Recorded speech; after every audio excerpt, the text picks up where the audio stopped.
And this local tragedy reminded me of a story that we ran about 5 years ago about just how dangerous the blind spot behind a vehicle can be. Well, I had CBS send us the story once again. It's a powerful example of just how enormous the back-over blind spot is in many cars. Susan Koeppen demonstrates. Here we go. He was endlessly happy. He always had a smile on his face. There are a lot of great memories of him, and we think about what he would be doing today. Alec Nelson was just 16 months old when he lost his life in his family's driveway. By the time I got to Alec, I already knew he was gone. Alec had been backed over by an SUV. His grandfather was behind the wheel. There was a little dip in the driveway where there was a hill, and that's what he thought he had hit when he felt a bump. It's been very, very tough for him.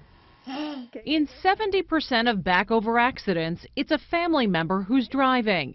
In Alec's case, his grandfather had no idea the little boy was behind the car, even after he had checked his mirrors. My father said he wakes up every morning thinking, about what happened. We live in a dead-end street.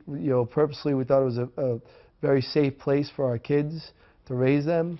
And never in my wildest nightmares would I think that we would lose a child on our property. According to experts, 50 children a week are backed over by cars, and 2 children die. Most victims are between 12 and 23 months. Do you think you would be able to spot a small child behind your car? Look in the mirrors of this SUV.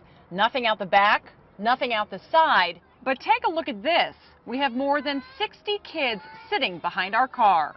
So 2 kids a week are killed. Susan Oriema is with Kids in Cars, a nonprofit safety organization which tracks back-over accidents.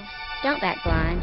See the children. This blows my mind, and I've seen this before. I've seen it over and over again, and I still am a little bit in awe of the fact that the blind zone is so large. 60% of back-over cases involve a larger vehicle, like a van, SUV, or truck. According to Kids in Cars, minivans have an average blind zone of up to 28 feet. For SUVs, it's 39 feet. And for trucks, it can be a whopping 50 feet. Parents need to be aware of certain things. They need to teach their children that a parked car can become a reversing car in a minute. Oriema says backup cameras can help spot children or toys in a driveway. But parents should always take extra steps when backing up. Before they get into their vehicle, they always want to walk around the car, make sure it's free and clear, and always continue to use your mirrors as you're backing up. Scan the area as you're backing to make sure no child enters that blind zone. Now, safety experts say oftentimes these accidents happen during a holiday because families are together, which is the terrible case of what happened yesterday in Franklin County. And while that incident happened in a backyard, it's often the driveway that is the danger zone. It's recommended you teach your kids that a driveway is a place for cars, not kids. And it will be standard that all new cars include backup cameras beginning in 2018.